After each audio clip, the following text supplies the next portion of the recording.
이게 잠깐 녹음돼야 돼요. 녹음돼야 되고 이게 생각보다 기대보다 인기가 많아서 좋습니다. 우리 그 유집사님께서도 집에서 못 오셨을 때 몇 번씩 들으신다고.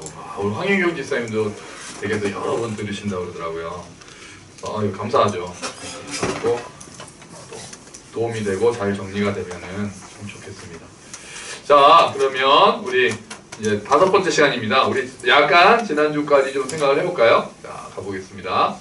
참, 이 지난주에 이게 요셉이 장자냐 그 얘기 잠깐 나와서 이 성경을 제가 하나 찾았어요. 이스라엘의 장자 루벤의 아들들은 이러하니라. 루벤은 장자라도 그의 아버지의 침상을 더럽혔으므로 장자의 명분이 이스라엘 아들 요셉의 자손에게로 돌아가서 족보의 장자의 명분대로 기록되지 못하였느니라. 유다는 형제보다 뛰어나고 주권자가 유다에게선 낫지만 장자의 명분은 요셉에게 있느니라.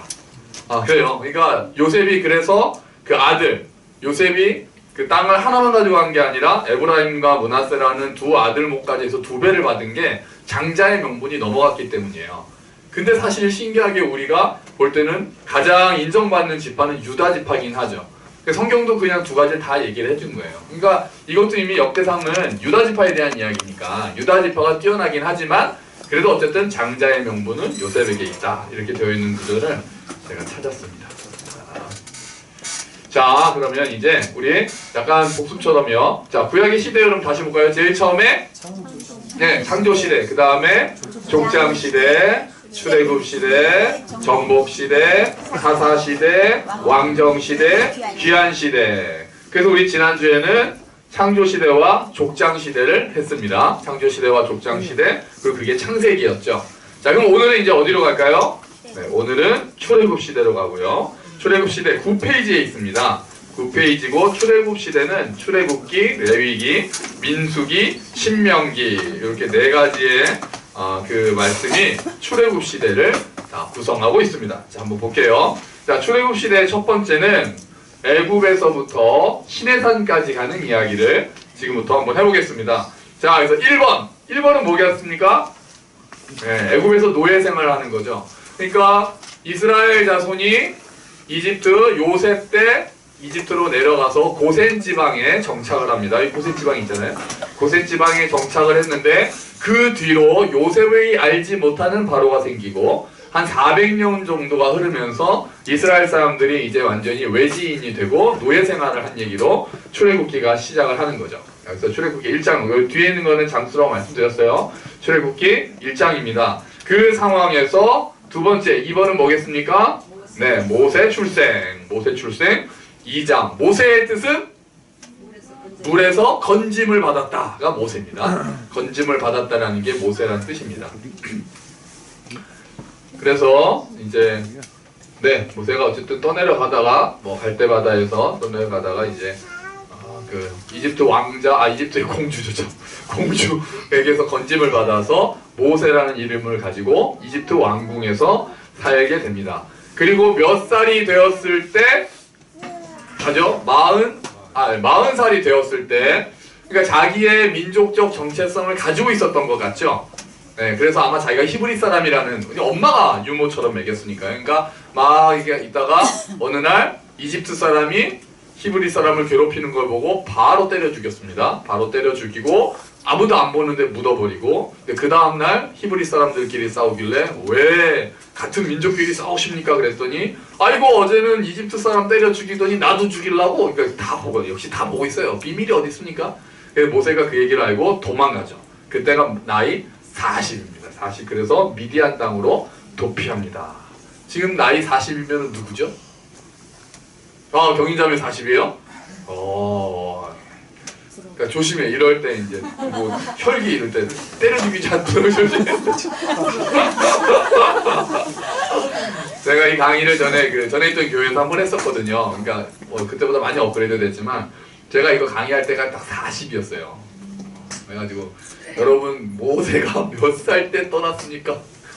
저도 이제 하면서 그냥 안 떠납니다. 한 사람 때려잡고 저 건드리지 마십시오. 제가 막 그랬었어요. 자, 그것도 벌써 6년 전 얘기입니다. 자, 여기서 40년 동안, 광야에서 40년. 그래서 모세는 총 120년을 사는데 딱 3등분이 됩니다. 처음부터 40년 동안은 이집트 왕자로 살고, 41살부터 80살 동안은 광야에서 목동으로 살고, 81살 때 하나님의 부르심을 받아서 40년 동안은 이스라엘의 지도자로 산. 그러니까 성경에서 40이라는 숫자가 중요하기 때문에 아마 좀 이렇게 정리했을 수도 있을 거예요. 그래서 어쨌든 인생이 3분기가 된다. 그러면 아직 여기 계신 분들 중에 3분기에 들어가신 분은 안 계신 거예요. 그죠? 모세의 가장 화려한 하이라이트는 80에 시작을 한 겁니다. 지금 굉장히 다 젊으신 거예요, 지금. 이게 1분기에도 안 온 사람들이 있고, 우리 대부분은 지금 2분기에 있는 거예요, 그러니까. 우리 뭐 다 비슷한 급입니다. 3분기에 넘어간 사람 아직 안 계시다니까요. 대단한 거죠. 자, 그리고 그러면서 나중에 죽을 때 총기가 흐려지지 않았다 그러는데, 자, 너는 1분기도 시작도 안 한 거의. 너는 지금 거의 지금 2분기야, 2분기. 자, 그리고 나서, 자, 여기서 사실은 중요한 게 그림에는 빠졌습니다. 그림에는 빠졌어요. 사실은 가장 중요한 게 모세의 인생을 바꾸는 사건이 뭐겠습니까? 바로 이거죠. 떨기나무. 광야에서. 떨기나무가 불이 붙었는데 타지는 않았다. 그래서 하나님의 부르심을 받는 장면이 3장에 나옵니다. 출애굽기 3장이요. 그러니까 이게 이제 사실 이걸 그려줬어야 되는데 그걸 안 그려줬어요. 그래서 요때 그러니까 여러분 또 떨기나무가 어떻게 생겼는지 아십니까? 우리가 굉장히 막 이렇게 우람한 나무처럼 많이 생각을 하는데 요게 모세가 보았던 그 떨기나무라는 전설이 있는 게 요겁니다. 그러니까 약간 숲풀처럼 이렇게 생겼어요. 그러니까 이건 자기 어떤 수도원이거든요. 저 이스라엘에 있는 수도원인데 이게 그 모세가 보았던 거라고 주장은 합니다. 그냥 전설일 뿐이고, 그러니까 우리가 볼 때 막 이렇게 소나무 같이 좀 이렇게 멋지게 생긴 나무들을 많이 생각하잖아요. 근데 실제로는 약간 풀에 가까웠을 가능성이 많다라고 생각을 하는 거죠. 실제로 어떤 나무인지는 사실 알 수가 없습니다. 어쨌든 그 자리에서 하나님을 만나죠. 그리고 하나님께서 내 백성을 구하러 가라. 모세가 처음에 가지 않습니다. 계속 핑계대면서 아유 제가 말도 잘 못하고요. 계속 이렇게 보낼 만한 사람을 보내십시오라고 계속 거절하니까 하나님께서 화를 내시면서 가라. 내가 함께 하겠다. 그리고 하나님께서 이제 아론을 돕게 하겠다. 사명을 주시고 동역자를 주셔요. 하나님께서 항상 보시면 이렇게 힘들어하는 자들한테 사명을 주시고 동역자를 주시는 일들이 많습니다. 엘리야도 그랬어요. 엘리야도 막 이제 힘들고 하니까 뭐 나 죽겠습니다. 나중에 보시면 로뎀나무 아래에서 이렇게 하니까 하나님께서 사명을 주시고 그 다음에 해야 할 일들, 바알에게 무릎 꿇지 않는 7,000명이 있다고 말씀해 주시거든요. 그러니까 우리도 지금도 마찬가지예요. 우리도 지금도 내가 해야 할 일이 있을 때 엄마들은 아프지도 못하잖아요. 엄마들은 해야 될 일들죠. 또 아이들 보고. 그리고 우리가 볼 때 누가 동역자가 있다면, 그러니까 내가 하는 일에 의미가 있다면, 그리고 함께하는 자가 있다면 그 길이 어려워도 걸어갈 수 있다는 거예요. 어떤 길이 되었든 간에. 그래서 함께 걷는 게 중요한 거죠. 함께 걷는 게. 아론을 보내주십니다. 그렇게 돼서 드디어 바로에게 가서 내 백성을 보내라 이야기를 하죠. 그래서 막 밀당을 10차례 반복한 끝에 4번 6월절 드디어 최후의 제약 6월절이 제정이 됩니다. 그래서 양의 피를 바르고 그 아래에 있지 않는 자들, 그래서 그 아래에 있으면 내가 6월절의 뜻은요 넘어간다. 영어로 패스오버 제가 몇 번 말씀드렸어요. 그래서 6월절은 재앙이 넘어갈 것이다. 내가 피를 보면 넘어갈 것이다. 그래서 지금 우리가 그거를 우리의 그걸로 봤을 때 예수 그리스도의 피 아래에 있느냐가 중요하다. 그래서 하나님의 심판이 예수 그리스도의 피를 보고 넘어간다. 그 아래에 있는 자들의 어떠함이 아니라 그 약속을 믿고 그 피 아래에 있는 자들을 심판이 넘어간다는 것을 여기서 보여준다. 그래서 지난번에 말씀드린 대로 모든 구약의 하나하나가 전부 다 그리스도로 이렇게 막 그런 걸 수는 없겠지만 굵직굵직한 사건들 가운데서는 하나님의 구속 역사가 드러나는 부분들이 있습니다. 출애굽기에 있는 이 6월절도 아주 대표적인 구절 중에 하나죠. 그래서 지금도 우리가 과연 우리는 그리스도의 피 아래에 있는가? 그 약속을 믿음으로 그 피 아래에 있습니까? 라고 우리에게 질문할 수 있는 그런 것이 6월절의 사건이었습니다. 그리고 6월절이 이제 12장에 나오죠. 그리고 결국은 못 견딘 바로가 가라 그랬더니 출발을 해서 구름기둥 불기둥 5번입니다. 구름기둥 불기둥이 그러니까 홍해를 건너가기 전에 나타납니다. 홍해를 건너간 다음에 구름기둥 불기둥이 있는 게 아니고요. 홍해를 건너가기 전부터 구름기둥 불기둥은 이미 이스라엘 백성을 인도합니다. 자, 그래서 쭉 가다가 드디어 홍해를 만나죠. 그리고 그곳에서 6번 홍해를 가릅니다. 홍해를 지팡이를 내밀어서 홍해를 가르는 것이 14장. 그래서 이스라엘 역사 중에서 예수 그리스도 오기 전 구약 역사 중에서 가장 중심되는 사건을 하나만 골라라 그러면 이 사건입니다. 홍해를 갈라서 이스라엘 백성을 구출하신 사건이 가장 중요한 역사적인 사건입니다. 그래서 계속 이스라엘의 예언자들은 계속해서 기억해라. 하나님이 애굽에서 구원해 내신 것을 기억해라. 그걸 통해서 하나님의 능력도 증명되고 하나님이 너희를 사랑하신다는 것도 증명되거든요. 그래서 이 사건을 기억하라는 얘기가 계속해서 반복됩니다. 지금도 마찬가지예요. 그래서 우리가 이것을 잊지 말라는 것이 하나님께서 행하신 역사, 특별히 홍해 사건입니다. 자, 그리고요 6번 7번이죠. 7번이 뭡니까 저게? 네, 마라에 쓴 물이 썼는데 나뭇가지를 던졌더니 물이 닳아졌더라. 그래서 이것을 또 그리스도로 해석하시는 분들이 계세요. 던져진 나뭇가지를 쓴 인생이 예수 그리스도께서 우리 안에 들어오시면 그 인생이 달게 변한다. 이것을 보여주는 그런 기적이다. 이렇게 해석하시는 분들도 계십니다. 그럴 수도 있겠습니다. 15장 마라의 쓴 물. 자, 그리고 나서 8번 뭐와 뭡니까? 네, 만나와 메추라기. 눈이 쌓인 것 같은데 아니고 만나와 메추라기가 16장에 등장합니다. 만나는 이제 막 밥을 달라 뭐를 달라 했던 그 이스라엘 백성에게 자, 내일 나가면은 하나님께서 하늘에서 양식을 내려주실 것이다. 그래서 갔더니 지면에 이슬같이 덮였는데 다 긁어 모아서 나중에 그걸 가지고 뭐 찌어 먹기도 하고 구워 먹기도 했다. 그래서 아마 가루 같은 것들이 이렇게 쫙 있지 않았나 이렇게 생각을 합니다. 그래서 이 만나는 결국에서 이제 하늘에서 하나님께서 먹이시는 분이시다라는 걸 보여주고 만나를 가지고 보여주시는 것들이 사실은 몇 가지가 있습니다. 뭐 예를 들면은 하나님께서 그렇게 말씀하시죠. 저장하지 말라고 말씀하세요. 만나는 하루 먹을 만큼만 모으고 많이 모았다가 저축하지 마라. 그 말을 안 듣습니다 우리가. 그래서 저축을 하죠. 그랬더니 그 다음날 바로 곰팡이가 피죠. 벌레가 먹고 곰팡이가 빼요. 그래서 딱 일용할 양식을 구하는 게 요 만나의 마음이에요. 그러니까 이렇게 그를 지금으로 우리가 이제 적용을 확장을 하면 사실은 지금 우리가 가지고 있는 생각하고 좀 다릅니다. 지금 우리는 저축을 중요하게 생각하고 대비를 해야 된다고 생각을 하는데 만나를 우리가 절대 지침으로 우리가 삼고 하면은 그것보다 지금 내가 필요한 만큼만 쓰고 나머지는 다 베푸는 삶이 되어야 된다고 적용할 수가 있어요. 그러니까 사실 그렇게 극단적으로 저축이 필요 없다 이렇게 할 수는 없죠. 지금 또 상황은 또 그때와 많이 다르니까요. 그때는 하나님께서 어쨌든 끊어지지 않게 만나를 죽을 때까지 주셨기 때문에 광야가 끝날 때까지 주셨기 때문에 그렇지만 한편으로는 우리가 우리의 것을 저축하고 대비하느라 우리 주변에 힘들고 어렵고 이런 자들을 돌아보지 못하고 있다면 이 만나의 정신이 회복되어야만 합니다. 그게 지금 많이 없는 거예요. 그러니까 자꾸 내 자식에 대한 걱정, 우리의 미래에 대한 걱정, 노후 대책 이런 것들이 점점 해야 되니까 저축해야 되고 이것만 하다가 결국 지금 내가 베푸는 거에 대해서 너무 인색해지는 거예요. 다 하고 나면 어떻게 베풀겠어요 우리들이. 그러니까 그럴 때는 하나님께서 일용할 양식을 주신다라는 걸 우리가 정말 얼마나 믿느냐. 그래서 내가 지금 믿음으로 베풀 수 있느냐.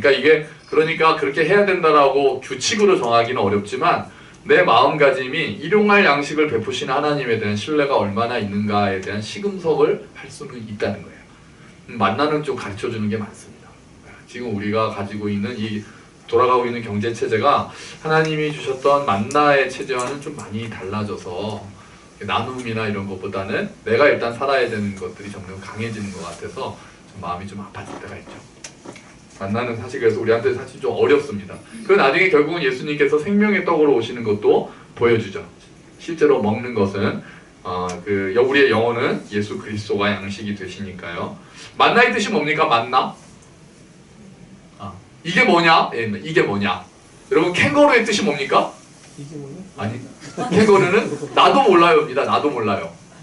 원주민한테 저게 뭐냐 그랬더니 나도 몰라요인데 캥거루여가지고 이름이 캥거루가 됐다고 그러거든요. 원주민 말로.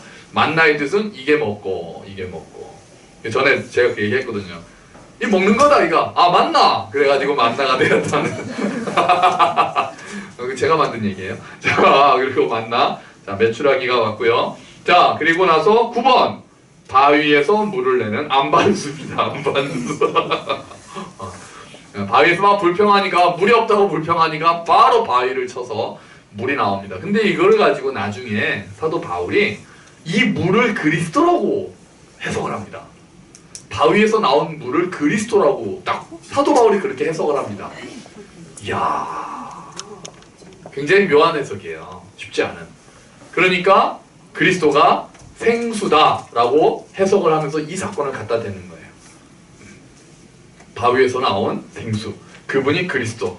그래서 생수와 예수님은 항상 같이 가죠. 나를 믿는 자는 그 배에서 생수의 강이 흘러넘칠 것이다 말씀하시고, 그 여인에게도 네가 지금 물을 달라고 하느냐? 네가 나를 알았으면 내가 영원히 마르지 않는 생명수를 주겠다. 그 생명수는 예수님하고 항상 연결이 되거든요. 그래서 사도 바울도 이 사건은 그냥 먹이시는 걸 떠나서 생명의 생수의 근원 되시는 예수님이 이스라엘 백성들에게 주어진 사건으로 이렇게 해석까지 합니다.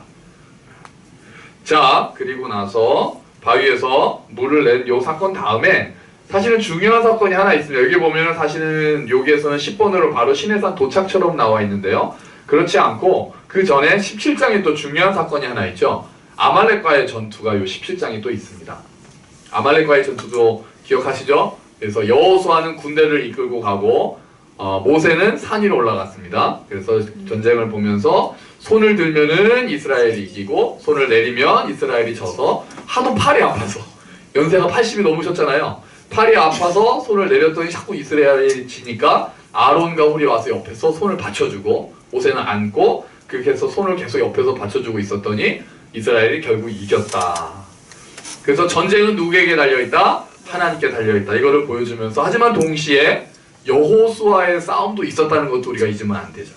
그러니까 여호수아가 없는데 모세가 손을 든 건 아니었거든요. 그래서 인간이 하는 일과 하나님의 함께 하심이 함께 나타나는 장면이 그 아말렉과의 전투입니다. 이게 17장이 그것도 중요하죠. 그리고 나서 마지막 요 10번이요. 시내산에 도착하는 얘기가 19장입니다. 그러니까 출애굽 시대에서 중요한 게 첫 번째가 딱 나뉘는 거예요. 출애굽 시대 자체가 세 가지로 나뉘는 거예요. 애굽에서 시내산까지 한 텀, 그리고 시내산에서 교육받는 게 한 텀, 시내산 출발해서 딱 요단강 동쪽에 도착하는 게 한 텀. 이렇게 출애굽 시대가 세 그 시즌으로 나뉘어진다는 거죠. 자, 그러면 시내산에 도착하는 게 19장으로 해서 이제 1기가 출애굽 시대의 1기가 끝나는 건데요. 요 출애굽 시기 1기에 중요한 말씀이 하나 있습니다. 여러분 요거는 적어주시죠.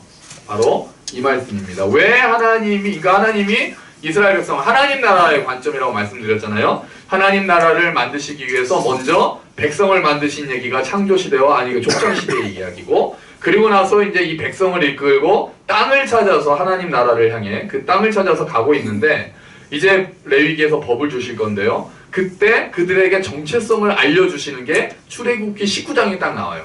그러니까 뭐를 주기 직전에 나오는 거예요? 법을 주기 직전이에요. 땅보다도 법을 주기 직전에. 그때 말씀드린 대로 국가의 세 가지, 3요소가 국민, 영토, 주권인데, 국민은 만들어놨잖아요. 이제 이스라엘 백성을 만들고 땅을 찾아가는데 그 전에 주권 안에 포함되어 있는 법을 주시기 위해서 잠시 멈추게 하시는 거거든요. 이게 훈련소예요, 시내산이. 근데 훈련소에 딱 입소하기 직전에 하나님께서 너희는 이렇게 하기 위해서 내가 부르셨다라는 정체성을 딱 확인시켜주는 게 출애굽기 19장 5절 6절이거든요. 이 말씀이 그래서 구약에서 굉장히 중요합니다. 뭘까요? 자, 한번 같이 읽어보죠. 시작. 이제 너희가 정말로 나의 말을 듣고 내가 세워준 언약을 지키면 너희는 모든 민족 가운데서 나의 보물이 될 것이다. 온 세상이 다 나의 것이다. 그러므로 너희는 내가 선택한 백성이 되고 너희의 나라는 나를 섬기는 제사장 나라가 되고 너희는 거룩한 민족이 될 것이다. 너는 이 말을 이스라엘 자손에게 일러주어라. 아멘. 기억나는 찬양이 있으십니까? 이걸 딱 보면 기억나는 찬양. 반주자. 네? 기억나는 찬양. 윗부분은 말고 여기 너희는 내가 선택한 백성부터 보세요. 너희는 나의 백성이니. 맞아요. 너는 택한 족속이요 왕 같은 제사장이며 거룩한 나라 하나님의 소유된 백성. 이 축복성 2절이거든요. 그러니까 이 말씀이 베드로전서에 한 번 더 반복돼서 그래요. 그러니까 이게 그렇게 중요한 거예요. 이게 성경 전체에서 신약에 가서 베드로전서에서 딱 이 말을 그대로 딱 갖다 쓰거든요. 그러니까 우리의 정체성이, 이스라엘 백성의 정체성이 하나님의 나라고 제사장 나라가 되는 거예요. 제사장 나라는 하나님과 그렇지 않은 자들 사이에서는 중보의 역할인 거죠. 그리고 나의 선택한 백성이고 거룩한 나라가 되고, 이게 하나님이 이스라엘 백성에게 말씀하신 너희는 나의 나라다라고 말씀하신 그 정체성이거든요. 지금도 마찬가지로 우리를 향하신 하나님의 마음이 그런 거죠. 제사장 나라가 되길 원하시는 거예요. 그러니까 우리끼리만 즐거운 걸로 끝나는 게 아니라 너희가 세상에 나의 빛을 비춰주고 복음을 알려주는 자들이 되고 또 거룩한 나라가 되는 것, 그게 교회에 바라시는 하나님의 마음이라는 거죠. 이 말씀이 구약 전체를 요약한다라고 봐도 되는, 구약에서 이스라엘 그 하나님 나라 백성의 정체성을 잘 보여주는 말씀이 되는 겁니다. 출애굽기 19장 5절 6절 굉장히 중요한 말씀입니다. 자, 그러면 이제 2기, 1기가 끝났습니다. 시내산에 도착했으니까요. 자, 그러면 두 번째 넘어가죠. 10페이지. 자, 시즌2는 이제 법을 교육하십니다. 법도와 품격과 하나님 나라 백성의 품격을 이제 교육을 하시는데요. 출애굽기 20장부터 40장, 레위기, 그리고 여러분 책이 잘못됐어요. 10페이지에 보시면 민수기 1장부터 11장이라고 했는데 10장이라고 써줬어요. 10장까지입니다. 1장부터 10장, 민수기 10장까지입니다. 자, 그래서 일단은 크게 거기서 가르치는 게 4가지가 있습니다. 첫 번째는 율법입니다. 하나님께서 율법을 가르치시죠. 율법. 두 번째는 성막입니다. 성막. 세 번째는 제사. 물론 율법에 포함되지만 제사. 네 번째는 절기. 요 4가지를 특별히 가르치십니다. 그래서 그 4가지를 우리가 쭉 볼 겁니다. 자, 먼저 율법을 보죠. 율법. 율법의 개수는 총 613가지. 전에 한번 제가 그 강의하면서 말씀을 드렸어요. 자, 율법의 개수는 613가지. 왜 613가지냐? 긍정이 248가지, 부정명령이 365가지다. 그러면 왜 그러면 또 248과 365로 나뉘어 있느냐? 248은 우리의 몸의 뼈의 개수다. 그 당시에 있었던, 지금은 아니래요. 지금은 과학이 발달해서 뼈가 더 많이 발견됐대요. 근데 당시에 알고 있었던 뼈의 개수가 248개랍니다. 인간의 뼈가. 지금은 이제 알아볼 걸 그랬네. 잘 모르겠네요. 자, 그리고 365는 딱 알겠죠. 뭐겠어요? 또 다 알잖아요. 그래서 온 마음과 온 몸을 다해서 날마다 말씀에 순종하라. 그래서 248과 365라고 랍비들이 해석을 했습니다. 그렇습니다. 뭐 진짜 그런지 잘 모르겠어요. 뼈다하고 숫자가 좀 안 맞아서 그때는 근데 그렇게 이해를 했습니다. 그래서 어떻게 딱 이렇게 떨어지느냐, 이거는 하나님께서 온 마음과 온 마음으로 날마다 매일매일 하나님께 순종하라는 말씀으로 해서 613개가 주어졌다. 자, 그리고 또한 율법은 613가지이기도 하지만 10개다 라고 얘기하면 뭐겠습니까? 10계명으로 요약이 되죠. 10계명. 10계명 외우시나요? 자, 제1은 나 위에 다른 신을 섬기지 말라. 제2는 너를 위해서 형상을 만들지 마라. 형상을 만들죠. 형상을 새기지 말고 전하지 말라.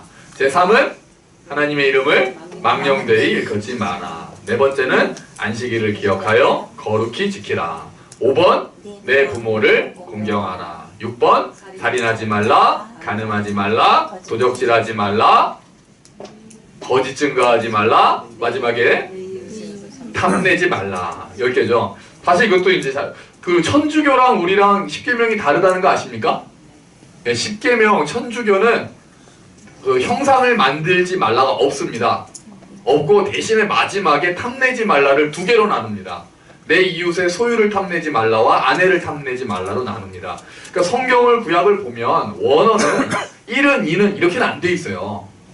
그냥 뭐 하지 말라 이런 식으로 돼 있으니까 어떻게 자르느냐에 따라서 천주교가 맞는 것 같기도 하고 개신교가 맞는 것 같기도 하고 그거를 자르는 게 옛날부터 전통이 2가지가 있었습니다.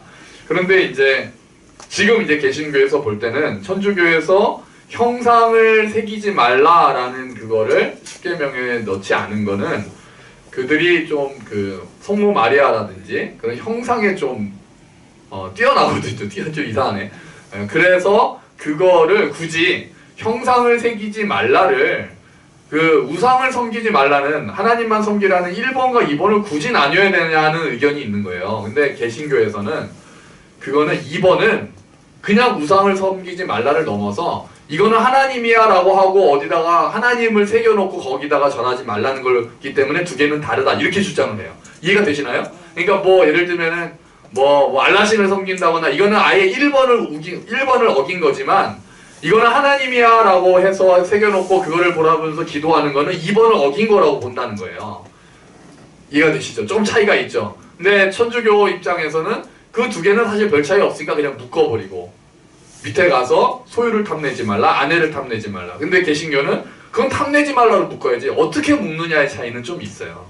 근데 이제 제가 볼 때도 뭐 저는 아무래도 팔이 안으로 굽으니까 개신교 쪽 구분이 더 낫지 않을까. 1번, 2번은 특히 좀 차이가 있을 수 있거든요. 하나님이라고 생각하면서 어떤 약간 약간 더 강조하시는 분들은 십자가를 가지고도 그거는 형상이다 이렇게까지. 하나님은 어떤 형상으로도 대신할 수 없기 때문에 뭘 갖다 놓고 뭐 그래서 그림을 뭐 이렇게 예수님 그림을 막 소중하게 여긴다거나 이것도 우상숭배라고까지 하시는 분들도 계세요. 십자가도 놓으면 안 된다 이렇게까지. 그러면 이제 2계명을 어긴 거다 이렇게 하시는 분들도 계시거든요. 이제 그렇게까지는 좀 그렇습니다만 하나님이라고 생각하고 어떤 것을 하지 말라 그렇게 보기도 한다는 거죠. 뭐 그렇습니다. 자, 그럼 이거를 2개로 요약해 주셨죠. 뭡니까? 하나님 사랑. 네, 하나님 사랑, 이웃 사랑. 결국 예수님께서 명쾌하게 그렇게 생각하면은 뭐 십계명 하나하나 따진다라는 게 또 넘어서야 되는 거죠. 결국은 하나님을 사랑하고 이웃을 사랑해라. 이 2가지로 최종 요약이 됩니다.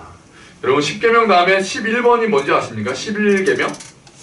뭐뭐 하지마, 뭐뭐 하지 마라, 탐내지 마라. 11계명은 들키지 말라가 있다는. 듣고 보니까 굉장히 중요한 계명이더라고요. 들키지 말라. 자, 하나님 사랑, 이웃 사랑으로 예수님께서 요약을 해주셨습니다.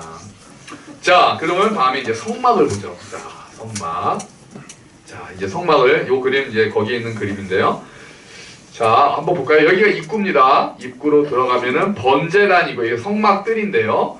번제단이 있고 그 바로 뒤에 놋대야, 물두멍이라고 말하는 놋대야가 있고 이게 성소죠. 성소고 이거 성소 전체 성막들이고 성소입니다.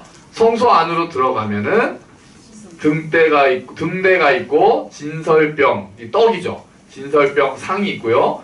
분향단이 있고 요 안에 들어가면 언약궤가 있습니다. 그러면 성소고 여기는 성소고 여기는 지성소라고 하죠. 그리고 요 가운데는 휘장이 쳐져 있습니다.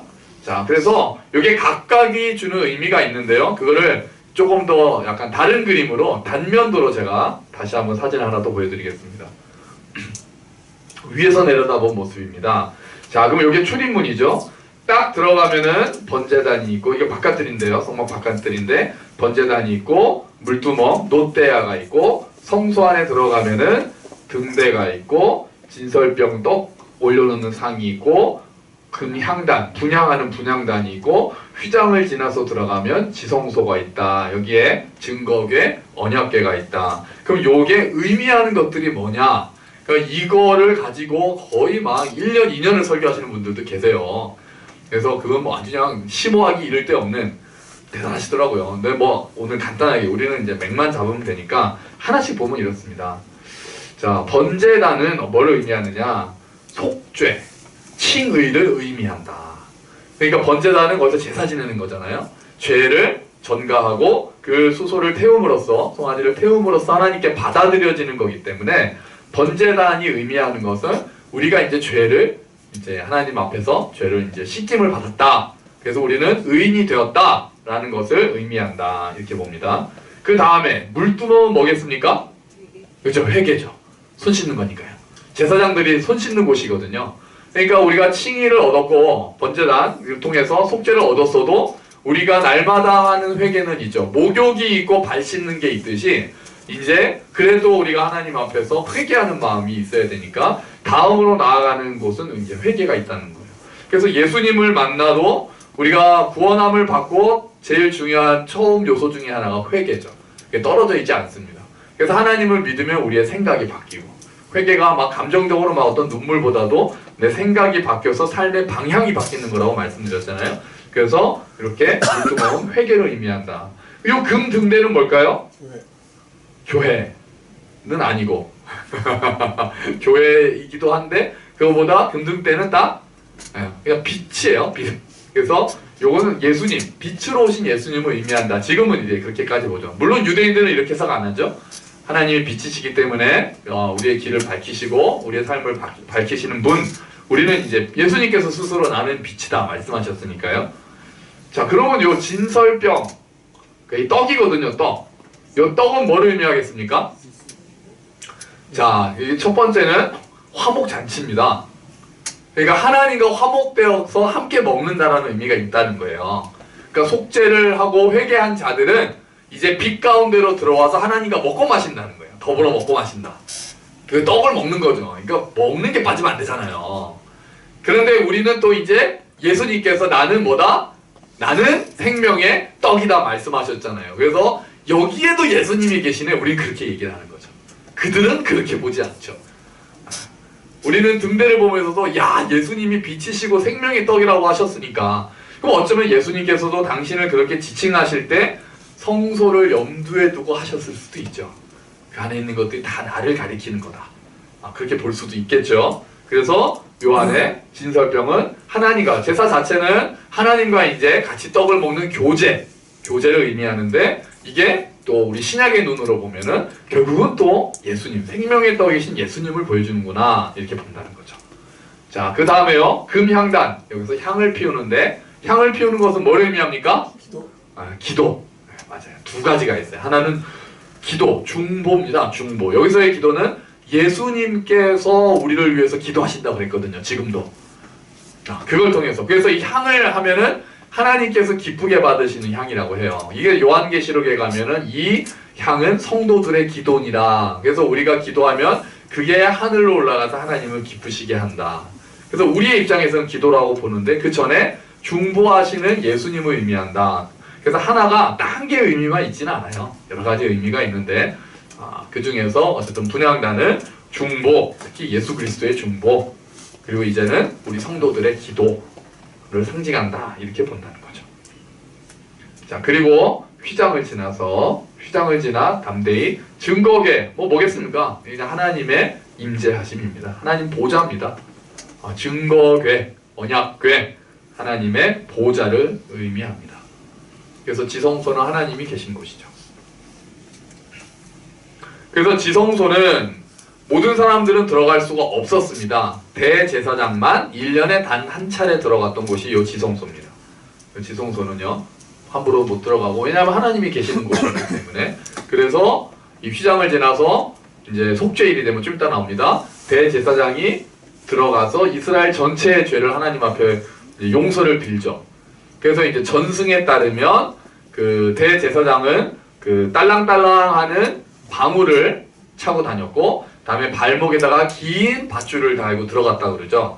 그래서 계속 걸어 다니면은 딸랑딸랑 소리가 나는데, 소리가 안 나면은 이제 하나님의 심판을 받아서 죽은 거고, 그러면 다른 사람들이 그 줄을 잡아당겨 가지고 시체를 밖으로 꺼냈다. 이 성경에는 나온 얘기가 아닙니다. 그냥 유대 전승입니다. 실제로 죽은 사람이 있는지도 잘 모르겠습니다. 근데 그랬다고는 합니다. 그래서 지성소. 그래서 이게 중요한 게 예수님께서 물론 성막이 아니라 성전이지만 거의 요대로 성전이 이루어지니까요. 예수님께서 십자가에서 딱 숨을 거두시는 그 순간 뭐가 찢어졌습니까? 요 휘장이 찢어졌죠. 근데 이 휘장이 어디에서 어디로 찢어졌습니까? 위에서 아래로. 그러니까 찢었으면 붕 찢어서 여기부터 쫙 찢을 텐데 그게 아니라 위에서부터 아래로 쫙 찢어진 것은 누가 찢었다는 거예요? 하나님이 찢으셨다는 거죠. 이 휘장이 두께가 어느 정도냐면 소가 3마리가 양쪽으로 메고 가도 안 찢어지는 두께라고 그러거든요. 그것도 전승입니다. 그런데 그게 예수님이 돌아가시는 순간 위에서부터 쫙 찢어졌다는 거는 하나님께서 찢으셨고 이제는 누구나 지성소로 들어갈 수 있다. 누구를 거칠 필요 없다. 그 누구나라는 말이 사실 함축하는 의미가 많아요. 다른 사람한테 대신 갈 필요 없다. 그래서 우리는 지금 그 신부님들한테 죄를 고백하는 거 우리는 필요 없다고 믿는 거예요. 다른 사람을 통해서 할 필요 없다. 우리는 우리가 직접 하나님께 나아가면 된다. 그리고 그러니까 저한테 와서 막 이렇게 죄 고백 안 하셔도 돼요. 그냥 하나님께 가시면 돼요. 그리고 누구나 갈 수 있다. 누구나. 어떤 그러니까 언제나 갈 수 있다. 지성소는 1년에 단 한 번만 들어갈 수 있었는데 이제 우리는 아무 때나 주님 앞에 나아갈 수 있다. 그런 것들을 보여주는 거죠. 그리고 자격 없어도 된다. 그 전에는 피로 속죄하고 그래야 되는데 이제는 예수 그리스도를 믿는 우리는 하나님께서 그 누구나 믿음만으로 때를 따라 그래서 은혜를 얻는 보좌 앞에 우리가 나아갈 수 있다. 담대하게. 그래서 히브리서에서 중요하게 생각하는 단어는 담대하게예요. 우리가 하나님 앞에. 그러니까 우리는 지금 하나님 앞에 나오는 걸 너무 쉽게 생각하잖아요. 우리가 뭐 그렇게 어렵지 않으니까. 근데 옛날에 뭐랄까요? 우리 전에 탁가백님 그 청와대 그 초청 받아서 가실 때도 그냥 그렇게 준비가 많고 막 그렇더래요. 막 따지고 신분 조회하고 그런 걸 거치고 나서 또 리허설하고 그게 어렵다는 거죠. 그러니까 그런 거 하는 건 가는 것이. 그러니까 하나님 앞에 우리가 나아가는 게 우리는 지금 너무 쉽지만 이전에는 너무 두려운 일이었던 거예요. 제발 우리한테 얘기 좀 하지 마십시오. 그냥 모세한테 좀 대신 좀 듣고 와서 얘기해달라고 할 정도로 우리는 지금 하나님 음성 듣고 싶어 하는데 그때 이스라엘 백성들은 하나님께 나아간다는 거 너무 두려움이었어요. 근데 요게 딱 찢어지면서 휘장이 딱 찢어지면서 이제는 담대하게 나아갈 수 있다는 게 신약의 선언인 거예요.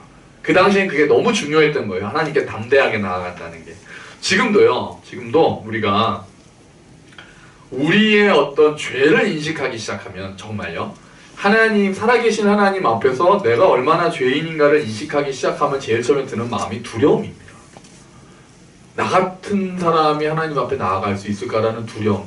하나님의 그 심판에 대한 두려움이나 감히 나아갈 수 없다는 것에 대한 두려움이 엄습하는 경우들이 있는 거예요. 그럴 때 담대함을 얘기하는 거죠. 예수 그리스도로 인해서 휘장이 찢어졌다. 그렇게 이야기를 하는 거죠. 자, 요게 우리 성막, 그냥 우리 간단하게 본 성막의 어떤 의미 이렇게까지 보았습니다. 자, 그럼 우리 다음으로 갈게요. 다음은 이제 제사장의 옷입니다. 이렇게 생겼어요. 제사장의 옷이. 자, 제사장의 옷. 자, 그럼 그러니까 지금 바물도 안 그려져 있잖아요. 그러니까 성경이 없는 요 안에 바물이 이렇게 있고 밧줄을 이렇게 매단다는 얘기인데요. 자, 여러분 우림과 둠밈 아시죠? 제사장에게 있어서 지금 우림과 둠밈이 안 나와 있습니다. 우림과 둠밈은 어디에 있을까요? 요 안에 들어있습니다. 요 안에 들어있어요. 그 우림과 둠밈이 뭐냐? 그러니까 하나님의 뜻을 우림과 둠밈을 통해서 안다라고 얘기를 하거든요. 성경에 보면. 그 우림과 둠밈이 뭘까 할 때, 그러니까 추측만 합니다. 그래서 아마 돌이 2가지가 들어있지 않았을까 이렇게 보는 거예요. 그래서 yes, no로 하나님께 여쭤본다는 거예요. 하나님 어떻게 이렇게 해야 될까요? 라고 하고 손을 넣고 기도하고 딱 꺼냈을 때 이 돌이 나오면은 yes로 받아들이고 요 돌이 나오면은 no로 받아들였을 것이다 라고 추정을 합니다. 우림과 둠밈이라는 것에 대해서 우리가 정확하게 모르거든요. 성경에도 설명이 없어서요. 그래서 제사장 에봇 안에 우림과 둠밈을 같이 가지고 있어라 말씀하시니까 아마 요 안에 그게 들어있지 않았을까. 그리고 여기 보시면은 모자를 썼는데 여기에 황금 띠같이 되어 있습니다. 여기에는 뭐라고 써 있냐면은 여호와께 성결이라고 써 있습니다. 머리 여기에 딱 여호와께 성결, 하나님께 거룩하라, 하나님 앞에서 깨끗하라, 이렇게 적혀 있다는 거죠. 누군가 뛰쳐 들어올 것 같아요. 또 너구나. 진짜 얼굴에 장난치고 싶어요라고 써있는 애들이 있어요. 다른 게 전혀 안 써있고 나 장난꾸러기요 라고 써있는 얼굴들이 있어요. 자, 이렇게 해서 제사장이 오십니다. 자, 그러면 5제사 7절기로 한번 가보죠. 야, 오늘 양이 많습니다. 쉽게 하죠 뭐. 자, 5제사, 구약의 5제사. 자, 그 내용을 보니까 흠이 없는 수송아지, 순양, 새를 전적으로 불사른다. 일반적으로 부지 중에 저지른 죄에 대한 속죄, 하나님께 대한 헌신이나 복종을 표현한다. 가장 일반적이죠. 뭡니까? 화제. 네, 번제예요, 번제. 화제는 그 5제사에 들어가는 게 아니라 불로 태우는 제사를 다 화제라고 하거든요. 그래서 그 5개 제사의 그 범주가 좀 다릅니다. 아, 이게 아니고? 예, 번제입니다. 자, 번제. 영어로 쓰면 좀 더 이해하기 쉬울 경우가 있어서 영어로 보면은 burnt offering. 그러니까 태우다는 뜻이에요, 한마디로. 번제, burnt offering입니다. 자, 두 번째. 곡물, 고운 가루, 감람류, 유향, 구운 떡, 소금. 번제는 화목제와 함께 드리고 하나님께 대한 헌신을 표현하는 제사는 무엇일까요? 소제입니다. 소제. 여기서의 소제.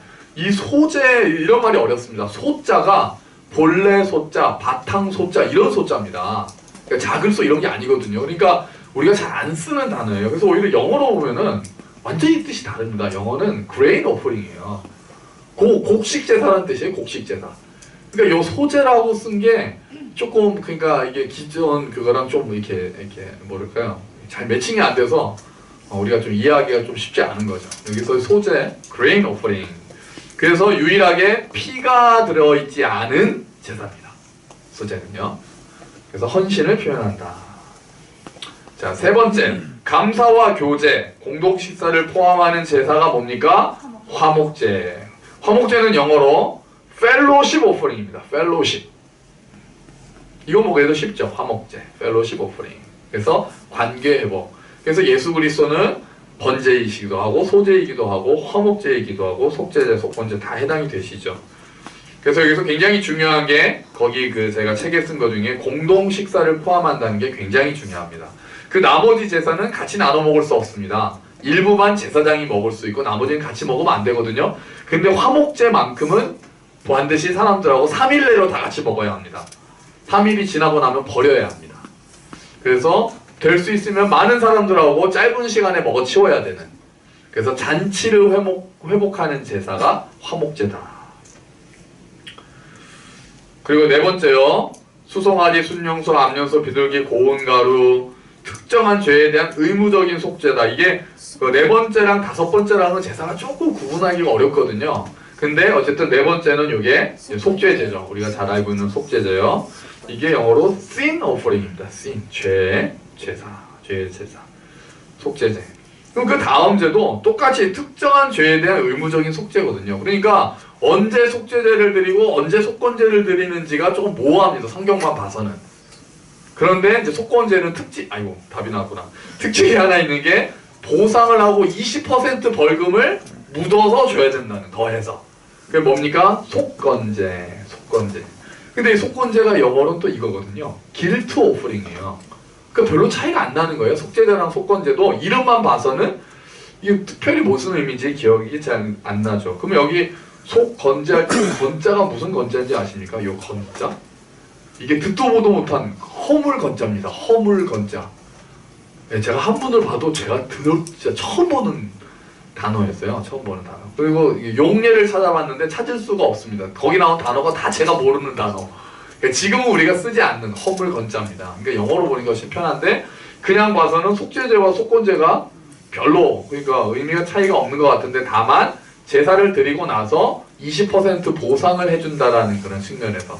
그래서 어떤 분은 속죄제는 하나님께 대한 죄고 속건제는 사람 사이에 지은 죄다 뭐 이렇게 얘기하기도 하는데 그렇지도 않거든요.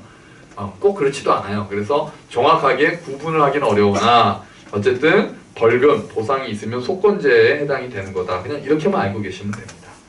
이게 5제사입니다. 넘어주시죠. 넘어가시면 이제 절기입니다. 12페이지. 자, 이제 구약의 절기가 하나, 둘, 셋, 넷, 다섯, 일곱. 제가 여기를 여기 7개만 있군요. 요게 이제 7절기라고 할 때 요겁니다. 구약의 7절기가 먼저 나오고요. 자, 처음에 종교력 1월 14일. 너무 유명한 중요한 그 절기죠. 어린 양을 잡고 오늘도 한 얘기네요. 그죠? 쓴 나물 무교병 먹고 뭐겠습니까? 네, 6월절이죠. 뭐 답이 다 6월절. 써있네요. 답이 6월절에 잡히셨다. 네, 6월절. 패스오버라고 하는 6월절. 그래서 이게 이스라엘에서 종교력으로 정월이었다. 그래서 송구영신 예배 때 요 설교했던 기억이 납니다. 그리고 나서 6월절 다음 날부터 일주일 동안을 뭐라고 하느냐? 무교절이죠. 무교절. 그래서 왜 무교절이냐? 무교병, 누룩이 들어있지 않는 떡, 무교병을 먹기 때문에 무교절이다. 그러니까 6월절과 무교절은 사실 구분이 안 되는 날인 거죠. 6월절 다음 날부터 무교절이 바로 시작을 하는 거니까요. 그래서 6월절, 무교절, 하나님과의 지속적인 교제 의미한다.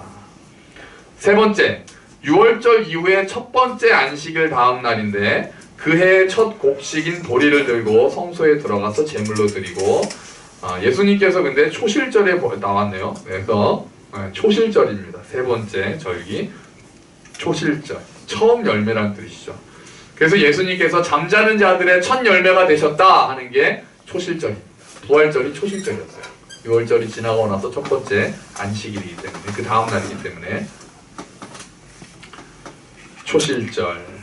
자, 네 번째는 초실절이 지나고 50일 여름 추수가 끝난 것을 기념하고 기쁨과 감사를 표현하는데 유대인들은 이날 모세가 시내산에서 율법을 받았다고 전설이죠. 성경에는 없습니다.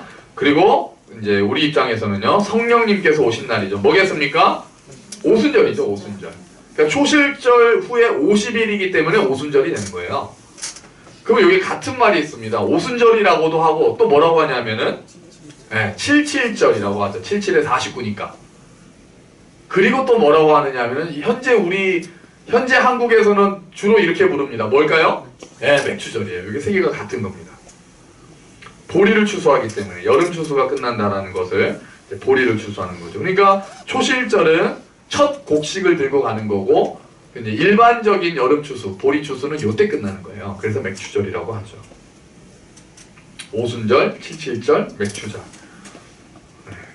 자, 그리고 나서 다섯 번째, 종교력으로 7월 1일이고 나팔을 불며 안식을 기억하는 날이고 에스라가 이날 바벨론 포로에서 돌아온 사람들에게 율법을 읽어주었습니다. 무슨 날입니까? 나팔절. 그래서 예수님의 재림 때 나팔이 울려 퍼질 것이다. 이렇게 보고요. 다음에 이제 여섯 번째죠. 종교력으로 7월 10일이고 온 이스라엘이 자신들의 죄악에 대해서 애통해하며 대제사장이 1년에 한 번 지성소에 들어가는 날입니다.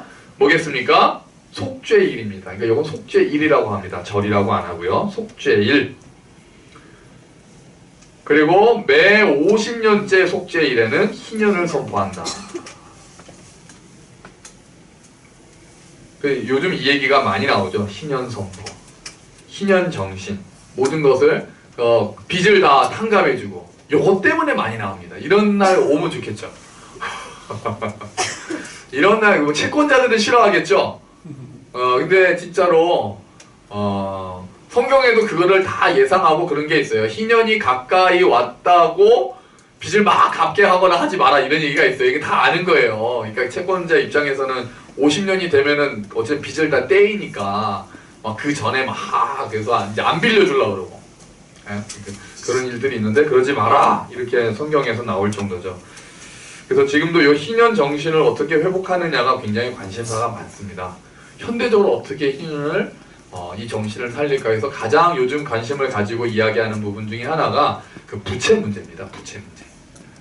지금 여러 단체들이 있어요. 그래서 이 부채가 지금 더군다나 한국을 이제 빚권하는 사회라고 하잖아요. 이게 막 그래서 빚나는 인생이 아니라 빚지는 인생이다 막 그러면서 이 빚에 대해서 이게 이제 개인의 잘못으로 보면 안 되고 사회 구조적으로 계속 그거를 이렇게 강요하고 거의 막 이런 식으로 해서 그러니까 지금 제가 오늘도 그런 책을 좀 읽다가 왔는데 예를 들면 그런 채무에 대한 문제가 그러니까 개인의 책임, 네가 똑바로 살아야지 또는 네가 생활을 똑바로 해야지 이런 식으로 할 시대가 아니다. 지금은 또 이게 사실은 부모로부터 문제가 되거나 또 학자금, 대학생들 같은 경우에 요즘에 너무 비싸잖아요. 너무 비싸니까 이제 학자금 대출을 받고 거기서 이제 헤어나오지 못하는 청년들 이야기가 참 많습니다.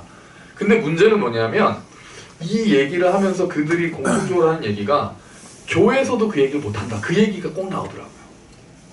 하면은 손가락질 받는다.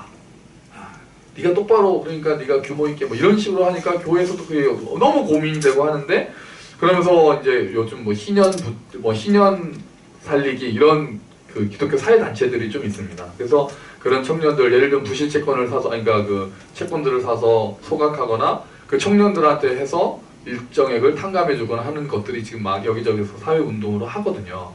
그러니까 새로운 출발을 할 수 있도록 돕는. 그래서 이런 부분이 희년에 대한 부분이 과연 우리한테는 예수님이 오시면서 희년을 선포하셨거든요. 눈먼 자에게 보게 하고 갇힌 자에게 자유를 주는 것이 내가 온 뜻이다. 그럼 그거를 과연 지금 우리 교회는 어떻게 드러낼 수 있을까 할 때 많은 영역에서 사실은 우리가 다 고민해야 되는 부분이죠. 희년.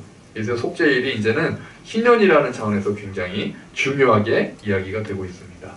자, 그리고 7번째로서는 마지막이죠. 마지막에 종교여 7월 15일에서 21일이고 7월달에 그러니까 절기가 되게 많죠. 나팔절, 속죄일, 또 요거 전부 다가 7월달에 있습니다. 종교력으로 7월달.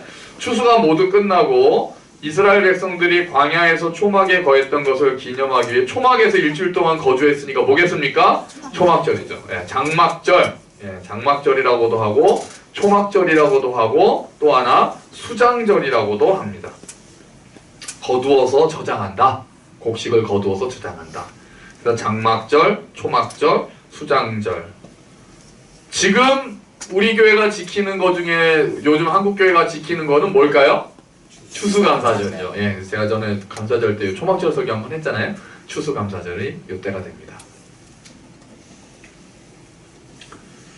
자, 그래서 이렇게 딱 봤을 때 이걸 7대 절기라고 하거든요. 그러면서 이렇게 얘기를 하는 거예요. 그러니까 다 예수님이 오셔서 다 이제 이루셨는데 절기들도 다 보여주셨는데 아직 하나가 남았다는 거죠. 하나가 뭐겠습니까? 남은 게 아직 이루어지지 않은 게 요겁니다. 나팔절. 요건 예수님이 재림 때 하실 거니까. 예수님의 재림 때 나팔을 불기 때문에 그래서 예수님이 요때쯤 오실 거라고 생각하는 사람들이 있어요. 거기에 절기에 맞춰 6월절에 맞춰서 돌아가시고 초실절에 맞춰서 부활하시고 이렇게 보는 거예요. 그러니까 예수님은 나팔절쯤에 오실 것이다. 그럼 나팔절쯤이면은 그러니까 우리나라 추수감사절 한 열흘 이쪽이니까 가을에 오실 가능성이 높은 거죠. 잘 모르겠어요. 그렇게 진짜 믿는 분들이 계시더라고요. 딱 절기에 맞춰서 예수님이 움직이신다고. 하나님의 경륜을 보여주기 위해서. 근데 여기는 나오지 않았는데요. 요 표에 보면은 마지막에 한 칸이 더 있습니다. 에스더에만 나오죠. 에스더의 노력으로 이스라엘이 위협에서 벗어난 날 뭐라고 합니까? 부림절입니다. 부림절. 그래서 여기는 빼먹었네요. 부림절. 부림. 그러니까 이게 제비뽑기라는 부르에서 나왔기 때문에 부림절입니다. 이렇게 해서 구약에 8개의 절기가 있습니다. 8개의 절기.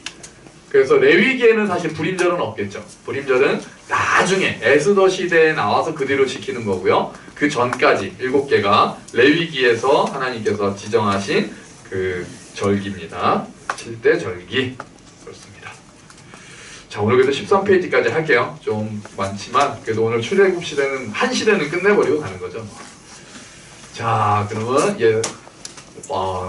시즌 3 세 번째죠. 자, 출애굽 시대가 처음은 모세가 아니라 이스라엘이 애굽에서 시내산까지 도착하는 기간. 거의 출애굽 시대 1번. 2번은 시내산에서 교육받은 기간. 한 1년 정도 되고요. 그리고 3번은 시내산에서 이제 다시 출발해서 요단 동쪽으로 도착하는 시간입니다. 자, 그래서 1번 시내산 출발하는 이야기입니다. 자, 이제 우리 출발합시다. 그리고 출발합니다. 시내산에서 출발하는 게 민수기 10장에 나옵니다. 그리고 출발을 했는데 거기서 그러니까 지금은 아직 이집트를 나온 지 한 1년밖에 안 되는데요. 교육이 끝나자마자 지금 얼마나 교육도 이루겠습니까? 자, 2번 다베라의 불사건.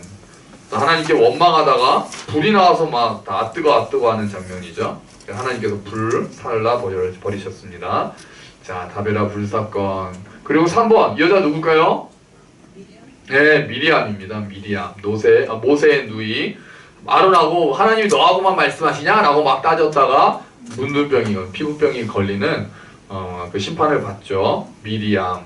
전에 현기 형제인가요? 우리 레크리에이션 하면서 모든 걸 다 아는 퀴즈왕, 그래서 미리암이라고 누가 그랬던 것 같은데. 그죠? 미리암. 미리 알아서 미리암. 그때 제일 웃겼던 건 사실은 그 종욱 형제였죠. 가장 어릴 때 왕이 된 사람. 느부갓네살. 느부갓네살이어서 그때 완전히 진짜 그런 유머는 깜짝 놀랐어요. 여러분, 제가 재밌는 퀴즈 하나 낼게요. 쓸데없는 작은 아들이, 탕자에 비유해서 작은 아들이 돌아왔을 때 가장 싫어했던 게 누군지 아십니까? 또 막 지금 의도를 파악하고 계시죠? 작은 아들이 돌아왔잖아요. 돌아왔을 때 가장 싫어했던 게 누구겠습니까? 큰아들. 이게 딱 말렸다는 느낌이 들죠? 그죠? 도대체 뭘까? 송아지였다는. 송아지 잡았으니까. 그래서 작은 아들이 돌아왔을 때 가장 싫어했던 것은 송아지였을 것이다. 참, 누가 그런 걸 만들었는지. 자, 미리암. 어쨌든 여기서 하나님의 권위에 도전한 것처럼 보여서 미리암에게 병이 내리고 오히려 모세가 또 기도하니까 나았습니다. 자, 4번. 그리고 이제 가죠. 4번.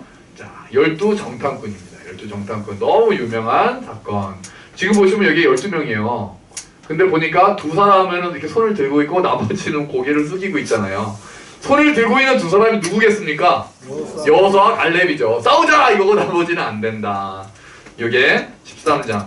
이스라엘 광야 사건을 만드는 그 일이죠. 12정탐꾼을 보냈다가 12정탐꾼의 보고를 받으면 결국 뭐와 뭐의 싸움입니까?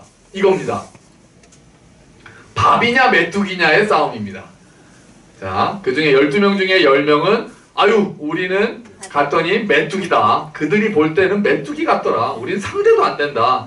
그런데 여호수아와 갈렙은 무슨 소리냐? 여호와께서 함께 하시면 그들은 우리의 밥이다.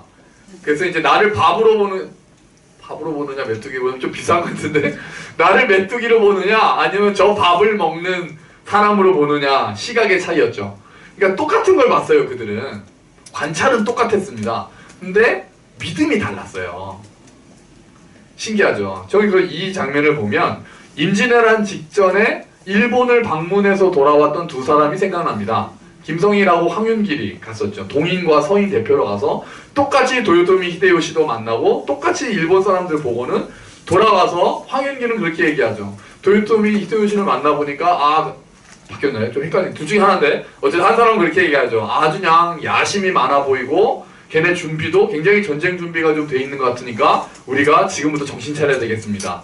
그런데 또 한 사람은 아니라고 자기도 봤는데 아주 그냥 인물도 소견도 좁아 보이고 뭐 큰일을 도모할 만한 사람이 아니니까 걱정할 필요가 없다고 그렇게 했더니 이 또 선조가 그쪽 말을 믿고 안심을 하죠. 그랬다가 결국은 전쟁이 일어나고 그 이야기를 했던 아마 김성일이 맞을 것 같은데요. 이 사람도 이제 또 자기가 말한 거에 책임을 지고 최전선에서 싸우다가 전사를 합니다.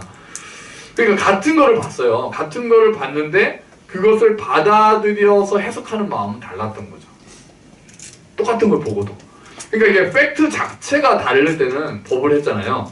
그러니까 싸울 때 문제는 첫 번째 싸움은 팩트 자체가 다를 때가 있어요. 이 사람이 얘기하는 거랑 이 사람이 얘기하는 거랑 말이 안 맞는 경우. 그렇잖아요? 그런데 그런 경우가 1차. 근데 그게 해결이 돼도 똑같은 걸 봤는데 그거에 대한 생각이 너무 다른 거예요. 똑같은 걸 보고도 해석이 너무 다른 거예요. 이 경우에서 싸움이 일어나죠. 그러니까 지금 우리도 팩트가 다르지가 않아요. 예수를 믿든 예수를 안 믿든 팩트는 같습니다. 우리가 겪는 경험은 같아요, 거의. 근데 그 경험에 어떻게 반응하느냐가 너무 다른 거예요. 10명과 2명이 너무 달랐어요, 반응이. 그 두 사람에게 없었던, 10사람에게는 없었던 게 뭡니까? 하나님에 대한 믿음이 너무 없었던 거예요. 그들이, 그러니까 이 여호수아와 갈렙이 볼 때는 뭐 걔네들 별거 아니던 데가 아니었어요. 그들도 거인이야. 그러나 하나님이 함께 하시면 그들은 우리 밥이야. 이렇게 봤던 거죠. 그러니까 얘네들은 본 거에 머물러 있었고 이 두 사람은 본 거를 가지고 더 큰 믿음의 눈으로 본 하나님을 통해서 다시 한번 봤던 거예요. 지금 우리도 마찬가지예요. 우리한테 오는 게 어려움이 남들이 보고 아 그게 뭐 어려워 하나 이런 게 아니에요. 겪는 어려움은 다 어렵죠. 다 힘들고. 그런데 거기서 끝나는 게 아닌 거죠. 나와 하나님이 함께 하신다라고 약속하셨는데 그 하나님이 지금 보시는 나는 어떤가? 우리는 그 눈으로 자꾸 다시 보는 연습을 하는 거예요. 그게 차이가 있어요. 그냥 이 사건 자체를 보는 팩트는 같아도 그것을 해석하는 눈, 그것을 바라보는 시각이 믿음의 시각이 얼마나 있느냐가 그들과 우리의 차이가 된다는 거죠. 그래서 결국 여호수아와 갈렙만이 그 땅에 들어가는 하나님의 인정을 받았던 거죠. 자, 그렇습니다. 자, 이제 밥하고 메뚜기 가고요. 자, 그래서 하나님께서 안 되겠다. 그러니까 불평을 얘네들가 그렇게 했더니 요 5번이 요 사건입니다. 가데스 바냐. 그러니까 요 그 정탐꾼이 일로 돌아온 거예요. 지금 여기 머무르고 있는 거거든요. 요건 뭐겠어요? 이제 돌 빼뜨리면서 사람들이 하나님 원망하는 거죠. 에이 하나님 함께 하실 때는 이게 뭐니? 뭐 하나님을 원망하는 거예요. 그러니까 다수결이 늘 옳았던 건 아니었던 거죠. 아닌 거죠. 그래서 그 10명의 말을 듣고 그럽니다. 그래서 하나님께서 화를 내시죠. 안 되겠다. 너네 광야를 지금부터 방황을 좀 해야 되겠다라고 말씀하십니다. 그래서 방황이 시작되는 게 요 6번이에요. 광야 방랑이 시작이 되죠. 요 뒤에 있는 요 비석들은 뭔지 아십니까? 그러니까 방황해야 되겠다. 방황해라 그랬는데 그 말을 듣더니 아닙니다. 지금이라도 가서 싸우겠습니다. 또 그러거든요, 사람들이. 그래서 모세가 가지 마라. 이제 하나님이 너네 같이 안 간다. 그랬는데 우기고 갔다가 또 많이 죽어요. 그러니까 이렇게 뒷북을 치는 거죠. 그래서 결국은 광야 방랑이 시작이 됩니다. 요 모세가 앞장섰네요. 광야 방랑이 시작이 되죠. 그래서 그로부터 38년 동안 헤매는데 성경에는 그 얘기는 거의 안 나옵니다. 38년 동안 뭐 했는지가 성경에 없어요. 그러니까 우리가 알고 있는 얘기는 다 그 앞뒤로만 있는 얘기를 알고 있고 38년 동안 무슨 일이 일어났는지는 우리가 몰라요. 요게 지금 민수기 14장이거든요. 민수기 14장인데 그냥 하더니 갑자기 돌아오는 얘기가 딱 나옵니다. 그게 요 모세가 바위로 바위로가 아니죠. 바위를 2번 치는 모세의 실수가 38년 끝난 뒤의 얘기입니다. 그러니까 그 자리로 돌아온 거예요. 그러니까 여기서 가데스 바냐에서 우리가 밥이구나, 우리가 메뚜기구나 그랬더니 하나님이 너네 방황해라 그랬더니 막 38년 동안 방황하더니 다시 그 자리로 돌아온 겁니다. 그 자리로 돌아왔는데 모세가 실수라는 장면이 시작이 돼요. 그래서 하나님이 이제 바위에한테 말을 해서 물을 내라 그랬는데 바위로 2번 내려치면서 내가 너희를 위해서 물을 줄까 그러면서 모세가 내려쳤죠. 그랬더니 하나님께서 굉장히 싫어하십니다. 그래서 네가 나의 거룩함을 보이지 않았다. 그래서 모세가 이제 너는 가나안 땅으로 들어가지 못한다라는 좀 안 됐죠. 마음이 좀 짠합니다. 그래서 모세에게 그 벌이 내려지는 장면이죠. 그러니까 그 사이에 40년 가까운 세월에는 뭐 했는지 모른다. 그냥 계속 방황한 것 같아요. 자, 모세의 실수 20장. 그리고 그 다음에 8번은 어디죠? 8번이? 그림이 어디 있어요? 아, 있구나. 네. 녹뱀 들기. 또 원망했다가 불뱀이 물어가지고 죽어갈 때 하나님께서 모세야 노스로 뱀을 만들어서 멀리 보일 수 있게 해라. 그래서 그걸 쳐다보는 자는 살 것이다. 그래서 이 이야기는 중요한 것이 나중에 예수님께서 자기를 여기에 비유하시거든요. 모세가 노뱀을 들었던 것 같이 인자도 높이 들려야 하리라. 그래서 십자가에 달려서 높이 솟는 사건을 요 사건으로 해석을 하십니다. 비유를 하시는 거예요. 그래서 중요한 사건이 되죠. 그러니까 바라보는 자, 믿음으로 예수를 바라보는 자는 산다 라고 예수님께서는 보여주신 거죠. 21장입니다. 21장. 자, 그리고 나서 9번 저 위로 올라갑니다. 9번 저 위로 올라가서 이 9번 10번 바뀌었네요. 여기가 9번인데요. 네, 요 그림 바꿔야 되겠다. 네, 동쪽을 점령하는 사건이 일어나죠. 그래서 그 아모리 왕 시혼과 바산 왕 옥을 정복하는 요단 동쪽을 정복하는 이야기가 9번.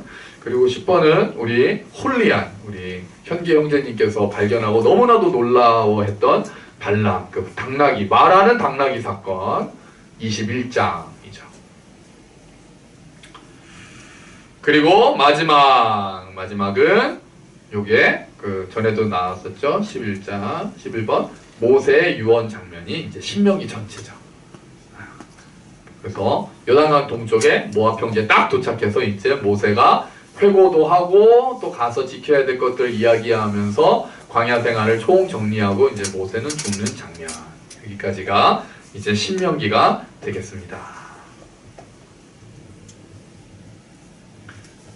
이렇게 출애굽 시대가 뭐 1시간 만에 다 끝났습니다. 이 사람들은 거의 40년이 넘게, 거의 그러니까 모세 태어난 것부터 했으니까 120년을 우리가 1시간에 다 정리를 했는데요. 혹시 질문 있으시거나 없으신가요? 네, 정신없이 날려오셨죠? 네, 그렇습니다. 그 상황을 보면 저는 그 출애굽기 전체를 우리가 보면, 그러니까 아까 우리가 말씀드린 대로 우리가 누구의 시각으로 바라보느냐, 그리고 하나님께서 분명히 구원은 하셨잖아요.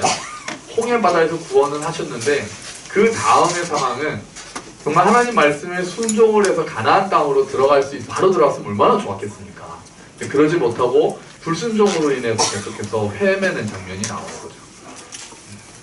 그러니까 우리도 지금 살고 있는 것을 광야라고 생각할 때 이곳에서 우리가 하나님 앞에 순종함으로 누려야 되는 복들이 분명히 있으니 우리가 척박한 곳에서 그냥 지내는 것이 아니라 이곳에서 우리가 어떤 복을 누릴 수 있을지 하나님께 말씀드리고 하나님의 말씀에 순종해서, 그래서 이 광야에서 꽃이 피고 사막에서 강이 흐르는 그런 일들을 우리 삶 가운데서 경험하게 되시기를 주의 이름으로 축원합니다. 그래서 그들은 38년을 헤매고 요단 동쪽으로 딱 가서 이제 약속의 땅 앞에 섰지만 우리는 더 빨리, 그리고 이 땅에서부터 영생의 삶을 누리는 그렇게 되기를 주의 이름으로 축원합니다. 네, 그래서 제가 기도하고 오늘 모임 마치겠습니다. 짠. 죄송합니다. 여기 보시면은 요거 총 그거죠. 자, 오늘 한 게 여기입니다. 출애굽 시대. 그래서 다음 주에는 이제 정복 시대로 넘어가겠습니다. 네, 기도하겠습니다. 하나님 아버지, 감사합니다. 하나님께서 이스라엘 백성을 만드시고 이제 법을 주시고 땅을 찾아 나가는 과정, 우리가 출애굽 시대를 보았습니다. 하나님께서는 바로 준비를 시키셔서 당신의 땅을 허락하셔서 나라를 만들어 가기를 원하셨을 텐데, 하나님, 또 그들이 그러지 못하고 불순종으로 인해서 많은 시간 방황하는 것을 보았습니다. 하나님, 우리를 제사장 나라라고 명명해 주셨습니다. 그래서 우리가 먼저 하나님의 사랑을 누리고 하나님의 평화를 누리고, 그리고 그 평화를 나누어주고 많은 사람들로 하여금 하나님께서 살아계시다는 것을 보여줄 수 있는 그런 삶을 살기를 원하셨던 하나님, 지금 오늘 우리도 그 삶을 누리기를 소망합니다. 우리를 제사장 나라로 부르셨습니다. 너는 왕같은 제사장이라고 우리에게 말씀하십니다. 주님, 우리가 하나님의 사랑을 더 많이 누리고 더 많이 알고 또 그 사랑을 전하고 하나님의 형상을 회복하고 더욱더 회복하고 하나님의 형상을 통해서 하나님을 드러내는 삶이 되도록, 그렇게 우리가 이 땅에서, 광야와 같은 이 땅에서 정말 생수와 같은 그리스도의 말씀으로 또 노뱀처럼 들려져서 믿음의 눈을 요구하시는 하나님을 바라보는 그 믿음으로 이 땅을 살아가는 우리가 될 수 있도록 주여 은혜를 베풀어 주시옵소서. 감사합니다. 주님, 이 모든 말씀 예수 그리스도의 이름으로 기도합니다. 아멘. 수고하셨습니다. 감사합니다. 감사합니다.